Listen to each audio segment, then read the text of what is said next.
Hello students, इस part में हम डिस्कस करेंगे chemical reactions of halo alkanes के बारे में। तो चलिए इसे हम डिस्कस करते हैं। यहां पर देखिए हमने क्या लिखा है। The reactions of halo alkanes may be divided into the following categories. जब हम chemical reactions of halo alkanes की बात करते हैं तो ये मेनली तीन टाइप के रिएक्शन शो करते हैं। और ये तीन टाइप के रिएक्शन कौन कौन से हैं? पहला न्यूक्लियोफिलिक सब्स्टिट्यूशन रिएक्शन, दूसरा एलिमिनेशन रिएक्शन एंड तीसरा रिएक्शन विथ मेटल्स। तो यहां पर जो हम डिस्कस कर रहे हैं वो है न्यूक्लियोफिलिक सब्स्टिट्यूशन रिएक्शन। तो चलिए हम इसे यहां पर समझते हैं। यहां पर देखिए, जब हम न्यूक्लियोफिलिक सब्स्टिट्यूशन रिएक्शन की बात करते हैं तो यहां पर हमने एक रिएक्शन लिखा है। हम यहां पर रिएक्शन किसका करा रहे हैं? एल्काइल हैलाइड का रिएक्शन हम करा रहे हैं न्यूक्लियोफाइल के साथ। ये X यहां पे हेलोजन को रिप्रेजेंट कर रहा है। तो जब हम एल्काइल हैलाइड का रिएक्शन न्यूक्लियोफाइल के साथ करा रहे हैं तो यहां पर हमें प्रोडक्ट क्या ऑब्टेन हो रहा है? RNU, और साथ में हमें X माइनस बनते हुए दिख रहा है। अगर हम इस रिएक्शन को ऑब्जर्व करें तो इस रिएक्शन में हो क्या रहा है,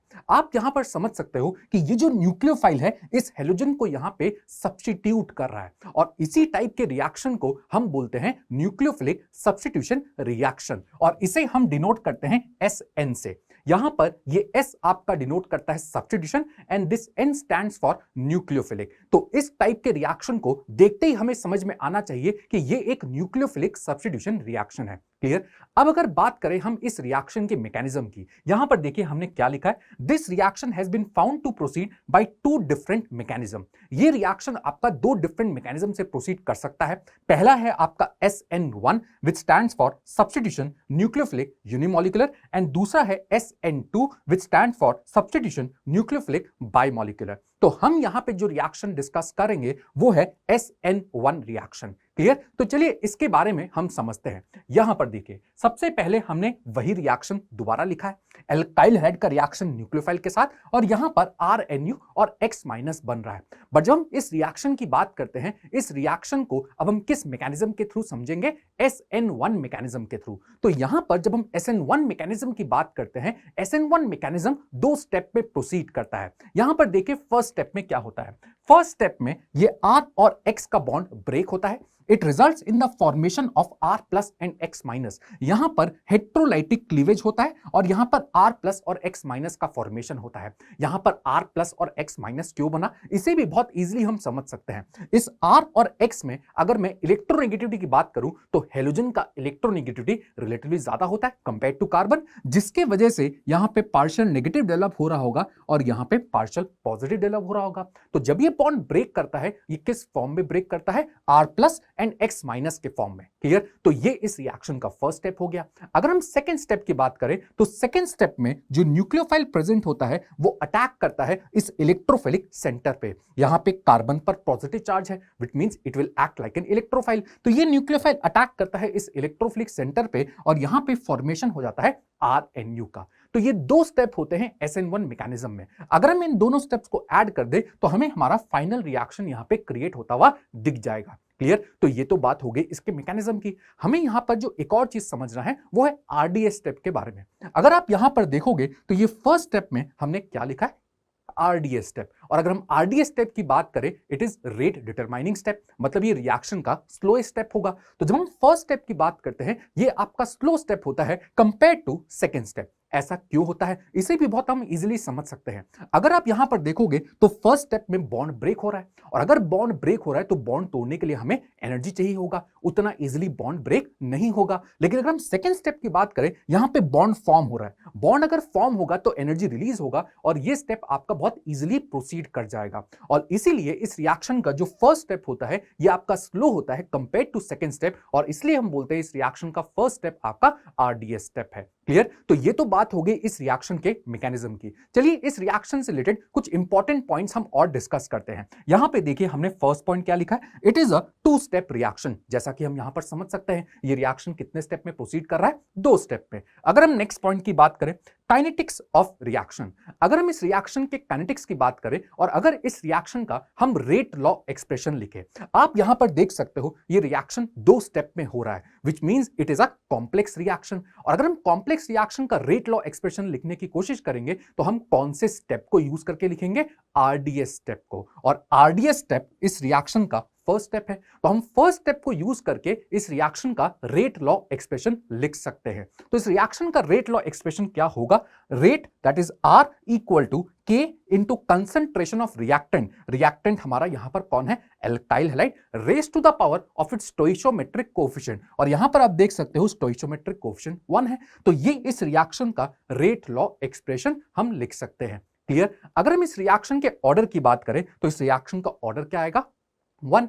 ऑर्डर क्या होता है? Sum of power of concentration term in rate law expression. तो यहां पर आप पावर देख सकते हो कितना है? 1। और सम ऑफ पावर की अगर हम बात करें तो ये 1 ही होगा और कोई कंसंट्रेशन टर्म यहां पे प्रेजेंट नहीं है। तो इस रिएक्शन का ऑर्डर भी जो है वो 1 आएगा। क्लियर? अब अगर हम बात करें इस रिएक्शन के मॉलिक्यूलैरिटी की, तो इस रिएक्शन का मॉलिक्यूलैरिटी भी कितना आता है? 1 आता है। अब हमारे दिमाग में एक डाउट यहां पर ये आता है कि ये तो एक कॉम्प्लेक्स रिएक्शन है और कॉम्प्लेक्स रिएक्शन का मॉलिक्यूलैरिटी हम जनरली डिफाइन नहीं करते। हाँ, ये एकदम सही बात है, लेकिन फिर भी अगर हमें कोई कॉम्प्लेक्स रिएक्शन का मॉलिक्यूलैरिटी पूछ दे तो हम आरडीएस स्टेप के मॉलिक्यूलैरिटी को ही कॉम्प्लेक्स रिएक्शन का मॉलिक्यूलैरिटी बता देते हैं। तो यहां पर अगर आप इस आरडीएस स्टेप को देखोगे, इस स्टेप का मॉलिक्यूलैरिटी कितना है? 1। 1 molecule is present in reactant side in this step. तो इसका अगर हम मॉलिक्यूलैरिटी देखें तो वो 1 है, और अगर इसका मॉलिक्यूलैरिटी 1 है, इट मींस कि इस रिएक्शन का मॉलिक्यूलैरिटी भी हम कितना बोल देंगे? 1 बोल देंगे। और यहीं पे इस नेम को अब हम बहुत इजीली समझ सकते हैं,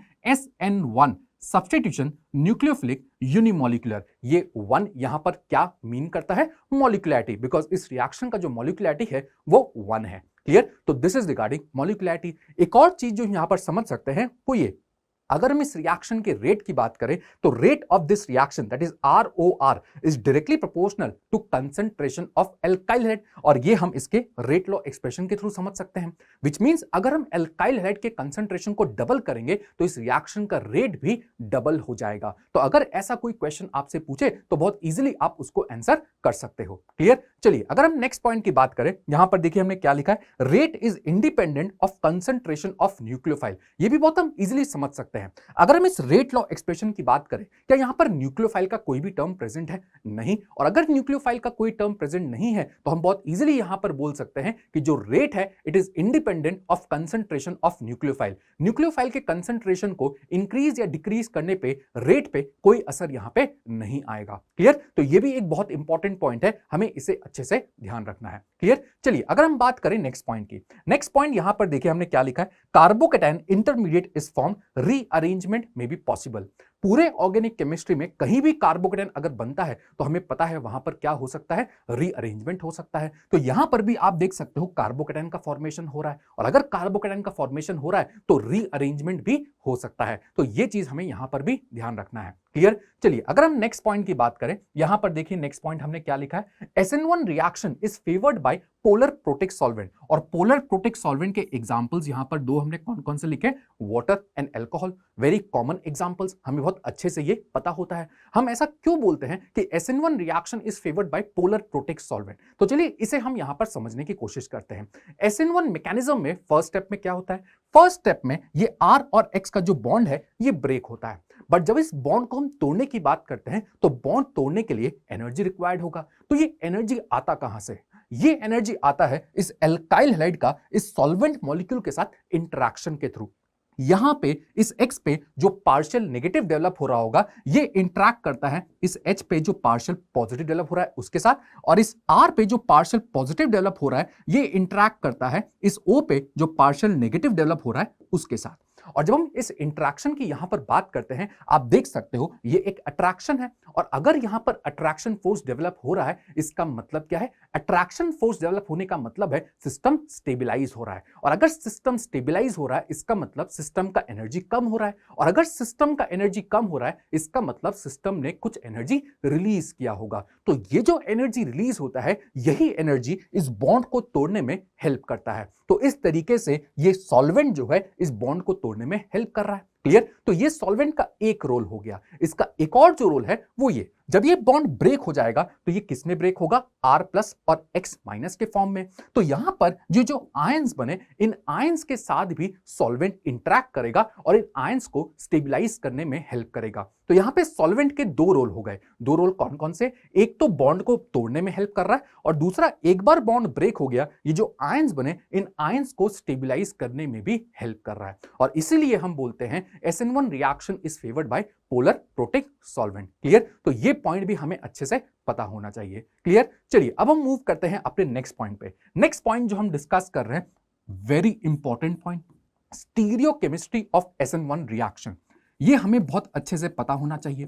तो चलिए इस पार्ट को हम डिस्कस करते हैं। सबसे पहले देखिए हमने यहां पर लिया क्या है। हमने यहां पर लिया है एक ऑप्टिकली एक्टिव एल्काइल हैलाइड। मैं इसे ऑप्टिकली एक्टिव क्यों बोल रहा हूं, आप यहां पर देख सकते हो एक कायरल सेंटर प्रेजेंट है और ये ऑप्टिकली एक्टिव होगा। तो हमने यहां पर एक ऑप्टिकली एक्टिव एल्काइल हैलाइड लिया है। फर्स्ट स्टेप में होता क्या है, फर्स्ट स्टेप में ये कार्बन और हेलोजन का बॉन्ड ब्रेक होगा। It will result in the formation of a carbocation, ये हमें पता है। अगर हम यहां पर इस कार्बन के हाइब्रिडाइजेशन की बात करें, इसका हाइब्रिडाइजेशन यहां पर क्या है, sp3, विच मींस ये टेट्राहेड्रल है और इसका ज्योमेट्री आप यहां पर देख सकते हो। बट जब ये कार्बोकेटायन यहां पर फॉर्म हुआ, अब यहां पर देखिए इस कार्बन का हाइब्रिडाइजेशन क्या है, दिस इज sp2 और sp2 मतलब इसका शेप कैसा होगा, ट्राइगोनल प्लेनर, और इसे हमने इस प्लेन में यहां पर बनाया है जो बहुत इजीली हम यहां पर विजुलाइज कर सकते हैं। क्लियर? तो ये तो हो गया इसका फर्स्ट स्टेप। अब सेकंड स्टेप में क्या होता है, सेकंड स्टेप में ये जो कार्बोकेटायन है इस पे न्यूक्लियोफाइल अटैक करेगा। अब इस sp2 सिस्टम में न्यूक्लियोफाइल दो तरीके से अटैक कर सकता है। यहां पर न्यूक्लियोफाइल का अटैक ऊपर से भी हो सकता है और इस sp2 पे न्यूक्लियोफाइल का अटैक नीचे से भी हो सकता है। तो यहां पर दो पॉसिबिलिटी है। अगर न्यूक्लियोफाइल का अटैक यहां पे ऊपर से हुआ तो मुझे इस कार्बन और न्यूक्लियोफाइल का बॉन्ड यहां पर बनते हुए दिखेगा और यहां पर जब कार्बन और न्यूक्लियोफाइल का बॉन्ड बनेगा, ये जो बाकी तीन वैलेंसीज है ये मुझे थोड़े से नीचे की तरफ शिफ्ट होते हुए दिखेंगे, कुछ इस तरीके से। ऐसा क्यों, sp2 से फिर ये किस में कन्वर्ट हो रहा है, sp3 में, मतलब इसके ज्योमेट्री को फिर से किस में कन्वर्ट होना है, टेट्राहेड्रल में, और इसी वजह से ये तीनों वैलेंसीज मुझे स्लाइटली नीचे की तरफ शिफ्ट होते हुए दिखेंगे। क्लियर? सेम पॉसिबिलिटी नीचे से भी है। न्यूक्लियोफाइल का अटैक जो है वो नीचे से भी हो सकता है और अगर न्यूक्लियोफाइल यहां से अटैक किया तो कार्बन और न्यूक्लियोफाइल का बॉन्ड मुझे यहां से बनते हुए दिखेगा और ये तीनों वैलेंसीज मुझे स्लाइटली ऊपर की तरफ शिफ्ट होते हुए दिखेंगे। तो एक और पॉसिबिलिटी ये भी है और हमें ये प्रोडक्ट भी यहां पर ऑब्टेन होगा। क्लियर? अगर हम इन दोनों प्रोडक्ट्स की बात करें, इन दोनों प्रोडक्ट्स को यहां पर अच्छे से देखिए, क्या ये दो प्रोडक्ट्स एक दूसरे के मिरर इमेजेस दिख रहे हैं? हाँ, अगर मैं यहां पर एक मिरर प्लेस कर दूं तो ये दोनों मुझे मिरर इमेजेस दिखेंगे और ये दोनों ऑप्टिकली एक्टिव भी है। क्यों? क्योंकि यहां पर एक एक कायरल सेंटर भी प्रेजेंट है। तो optically active and mirror images of one another, मतलब यहां पर हमें क्या बनता हुआ दिखेगा, इनैंशोमर्स बनता हुआ दिखेगा। तो जब हम SN1 रिएक्शन कराते हैं एक ऑप्टिकली एक्टिव एल्काइल हैलाइड पे, तो हमें क्या फॉर्म होते हुए दिखता है, इनैंशोमर्स फॉर्म होते हुए दिखता है और ये हमें अच्छे से पता होना चाहिए। क्लियर? अब यहां पर हम दो टर्म्स के बारे में डिस्कशन करेंगे। वो दो टर्म कौन कौन से हैं? पहला टर्म है रिटेंशन प्रोडक्ट एंड दूसरा टर्म है इन्वर्जन प्रोडक्ट। तो इन दो टर्म को हम समझने की कोशिश करते हैं कि हम रिटेंशन प्रोडक्ट किसे बोलते हैं और इन्वर्जन प्रोडक्ट किसे बोलते हैं। यहां पर देखिए, अगर आप इस प्रोडक्ट को यहां पर देखो तो यहां पर हुआ क्या है, जहां पर लिविंग ग्रुप अटैच था उसी पोजीशन पर आपको न्यूक्लियोफाइल आते हुए दिख रहा है। तो जहां पर लिविंग ग्रुप था, अगर वहीं आपको न्यूक्लियोफाइल आते हुए दिखे तो उस प्रोडक्ट को हम क्या बोलते हैं, रिटेंशन प्रोडक्ट बोलते हैं। क्लियर? और जहां पे लिविंग ग्रुप था, अगर उसके ऑपोजिट साइड न्यूक्लियोफाइल आए तो ऐसे प्रोडक्ट को हम इन्वर्जन प्रोडक्ट बोलते हैं। यहां पर देखिए लिविंग ग्रुप तो यहां प्रेजेंट था, बट ये जो न्यूक्लियोफाइल है ये आपको लिविंग ग्रुप के ऑपोजिट डायरेक्शन में आता हुआ दिख रहा है। तो इस प्रोडक्ट को हम क्या बोलते हैं, इन्वर्जन प्रोडक्ट बोलते हैं। और यही चीज हमने यहां पर लिखा है, nucleophile occupies a position opposite to that of leaving group. तो यहां पर हमें रिटेंशन प्रोडक्ट भी ऑब्टेन होता है और यहां पर हमें इन्वर्जन प्रोडक्ट भी ऑब्टेन होता है। ये चीज हमें यहां पर समझ में आना चाहिए। अब एक चीज यहां पर सोचिए, क्या ये रिटेंशन और इन्वर्जन प्रोडक्ट हमें इक्विमोलर अमाउंट में मिलना चाहिए? क्या दोनों का हमें 50-50% यहां पर ऑब्टेन होना चाहिए? हाँ, ऐसा क्यों? क्योंकि जब ये न्यूक्लियोफाइल यहां पर अटैक करेगा तो दोनों साइड से अटैक करने का जो प्रोबेबिलिटी है वो सेम होना चाहिए और अगर ऐसा होना चाहिए तो हमें 50% रिटेंशन प्रोडक्ट और 50% इन्वर्जन प्रोडक्ट ऑब्टेन होना चाहिए, विच मींस हमें यहां पर रेसिमिक मिक्सचर मिलना चाहिए। अगर इक्विमोलर अमाउंट ऑफ इनैंटियोमर्स हमें ऑब्टेन हो तो उसे हम क्या बोलते हैं, रेसिमिक मिक्सचर। तो यहां पे हमें रेसिमिक मिक्सचर मिलना चाहिए। बट इस पॉइंट को यहां पर देखिए हमने क्या लिखा है, theoretically racemic mixture must be formed but inversion product dominates over retention product, partial racemisation takes place. बहुत ही इंपॉर्टेंट पॉइंट है ये SN1 रिएक्शन का। हमें ये लगता है कि इन दोनों का अमाउंट जो है वो हमें सेम ऑब्टेन होना चाहिए, बट SN1 रिएक्शन में इन्वर्जन प्रोडक्ट डोमिनेट करता है रिटेंशन प्रोडक्ट पे, और ये हमें अच्छे से याद रखना है। और हम बोलते हैं पार्शियल रेसिमाइजेशन यहां पर हो रहा है। अगर एक इनैंटियोमर का क्वांटिटी दूसरे से ज्यादा हमें ऑब्टेन हो तो हम ऐसे केसेस में बोलते हैं कि पार्शियल रेसिमाइजेशन हो रहा है। तो इस केस में पार्शियल रेसिमाइजेशन होता है। तो ये तो हमें अच्छे से याद रखना है। अब ऐसा क्यों होता है इसके बारे में हम थोड़ा सा डिस्कशन करते हैं। इसको भी बहुत इजीली हम समझ सकते हैं। फर्स्ट स्टेप में देखिए यहां पर क्या हुआ, ये कार्बन हेलोजन का बॉन्ड ब्रेक हुआ और यहां पे फॉर्मेशन हो रहा है कार्बोकेटाइन का। तो फर्स्ट स्टेप में जैसा कि हम यहां पर देख सकते हैं फॉर्मेशन होता है एक कार्बोकेटाइन का। तो यहां पर इस चीज को अब समझिए, जैसे ये कार्बन और हेलोजन का बॉन्ड ब्रेक हुआ होगा किस फॉर्म में, R+ और X- में, यहां पर इसका फॉर्मेशन हो गया होगा। बट ये सोचिए कि है तो ये ऑपोजिट चार्जेस, और अगर ऑपोजिट चार्जेस है तो इनमें अभी भी अट्रैक्शन होगा। ऐसा नहीं होता कि बॉन्ड ब्रेक हुआ और हेलोजन इस प्लस से बहुत दूर चला गया। ये है ऑपोजिट चार्जेस तो अभी भी इनमें अट्रैक्शन होगा। धीरे धीरे सॉल्वेंट मॉलिक्यूल्स इनके बीच में एंटर होने लगेंगे और ये सेपरेट होने लगेंगे। बट ऐसा होने में टाइम लगता है, ये तुरंत नहीं होता। तो अब यहां पर सोचिए कि क्या होगा, अभी भी इनके बीच में अट्रैक्शन है और ये हेलोजन यहां पे प्रेजेंट है। तो अब यहां पे सोचिए न्यूक्लियोफाइल का जो अटैक है वो कहां से फेवरेबल होगा।